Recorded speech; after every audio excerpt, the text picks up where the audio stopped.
Hey guys, it's Will from Potato Strong. Today we're going to plant some peppers and cilantro, and I've got a couple of trays for the peppers. So we're starting these inside, like I'm going to let them grow inside the house, and then I'm going to use this container for the cilantro, and I'm going to have this inside, but eventually I'll bring it out.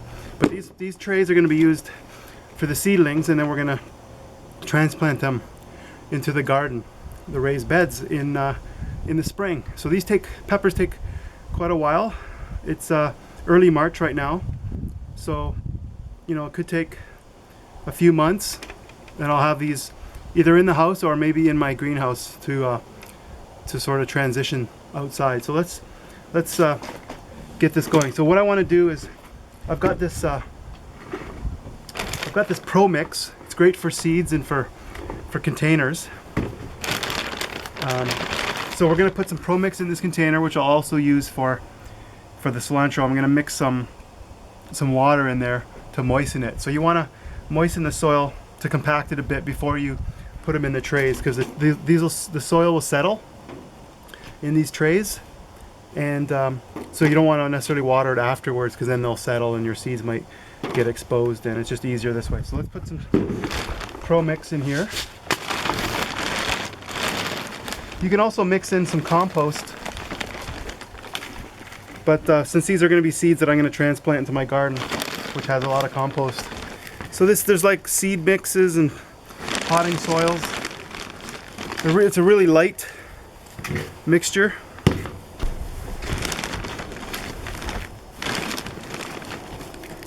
Okay, so we've got some of this in here. I'm going to add some water.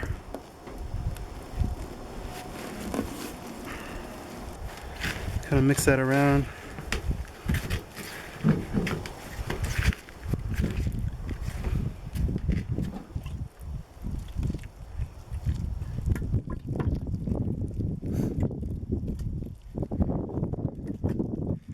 So you want it to be, to stick together, not be totally drenched, but just to have a bit of,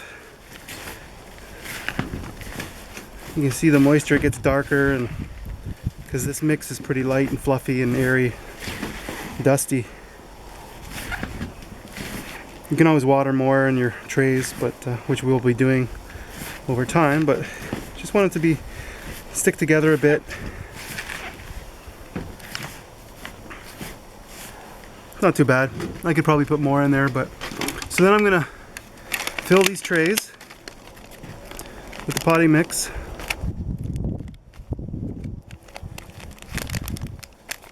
And you want to push down with your thumb or your finger, because this stuff compacted a bit. It's not going to really get really compacted because it's pretty lightweight soil. Put some more in there. There's some twigs and things, you might want to take those out. So you push it down so there's not going to be a lot of loose soil in there. That's not too bad. Make sure they're pretty close to the top. And then we'll be putting the seeds on there. So that's one of them. We'll do the next one. So I'm using this big container because I'm going to be using it for cilantro as well. So you can have a mixing container that you wet your mix with, or you could also use, mix in some compost. My compost is frozen right now. It's March, and I don't really have any, so I don't want to use animal manure or anything like that in my compost, so it's all my own stuff. So okay, so here's my peppers. These are Vessi seeds, and they're extra large bell tomcat, and it's got a 65-day maturity. That's not too bad for for being in Canada and New Brunswick. I want to make sure I get these a good yield, not too late in the season. So it says 1/4 inch deep, so that's pretty hardly anything. And I'm only going to put one in each tray. Some people say to put more in, especially when you're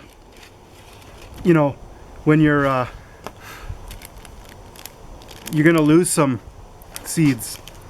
So you're gonna lose seeds, some aren't gonna germinate, but because I'm doing trays, I don't mind, because you know, I'll just pick the ones that are growing and put them in the raised beds. But if you're planting directly in raised beds, people often put more than one seed, 2 or 3 in a hole, and I want to get away from that practice.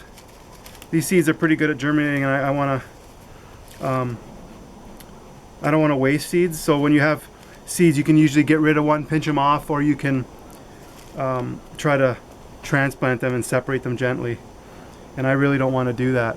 So here's the seeds, and I'm going to put one in each tray. Let's check this out. You can also keep your own seeds if you have like an heirloom plant. You don't want to necessarily use the hybrids. You pretty much don't want to use the hybrid seeds. So like if you buy them in a store, you may not work. So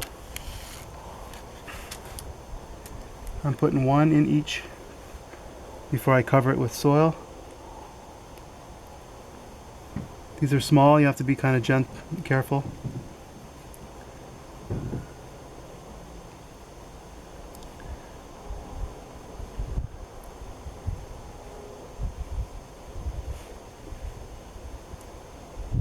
So there, I've got one in each, so there's 18.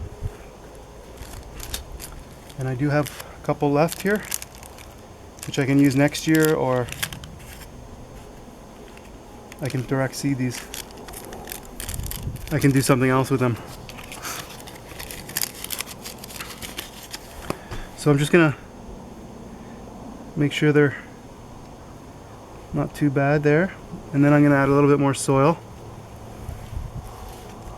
just to the tops.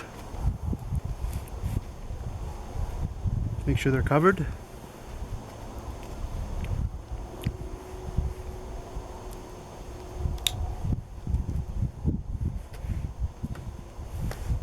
That's all there is to it. It's not an exact science. If it's not a 1/4 inch exactly, it's not going to matter too much. So then if you have a spray bottle,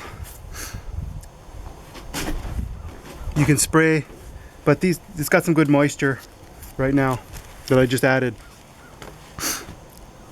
Next we're going to do the cilantro. So I got to put some more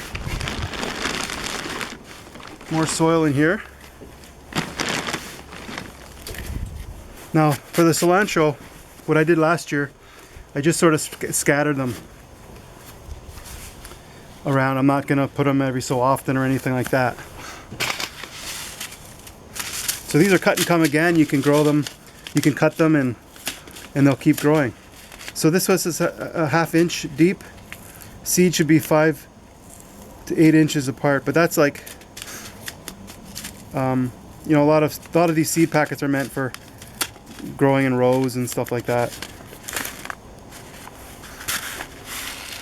I'm just going to scatter these, broadcast them they call it. Just kind of spread them out, try to spread them out, not an exact science. And that's about it. So I'll just kind of move them around a bit if there's any too close. There's a whole bunch of seeds in here. This is Vessi Seeds Calypso as well. Cut and come again, annual herb near your garden, near your kitchen. Slow bolting. It's the slowest bolting cilantro, so if it gets hot in the summer, you won't have too much issue. I use cilantro for Mexican dishes like burritos and stir fries, like gallo pinto. You put it in salsa. So there, I just need to cover it with some soil, and you might want to spritz it and water it down. So I've got this tray, and it's got a cover, so when you're inside you put it in near a window, or if you have grow lights. I'm just going to use the light, natural light, and you can cover this and make kind of a greenhouse effect. You can put 72 seeds, so there's like 9 in each tray, so you can put basically 8 of these in this tray, and it'll capture the water, and it's convenient, so you can put the trays in there. So I'll take these pepper trays and I'll put them in here, and those will go inside by a light. And I'm also going to bring in the cilantro and spritz a bit of water on top of that just to moisten it. And this is going to grow inside for now until the weather warms up. Hope you guys like that. I'm learning and doing things myself, and try to keep it simple, nothing crazy. I encourage you guys, if you have a container, just get some soil, and you can have spice, you can have herbs and spices, like you can have basil and oregano and cilantro and things like that in your house. So these are the seeds trays on the tray there, and then I've got a little tray underneath the cilantro just for water. That might I'll be watering it more than just this. This is just for the seeds. I'm going to spritz it just to keep it from, I don't want to pour heavy water on there. So I've got it in a room with some light coming in, and just spritzing the top here to keep it moist. You don't want the seeds to dry out. And there's a cover for this tray that I'll, as they grow, I'll have them covered. So it's like a little greenhouse, like humidity and stuff like that. Here's the cover here. Just not using it right now for the most part until they start to germinate. So looking forward to seeing what happens with these. I'll just show you a quick shot of the outside. We just got some snow this morning.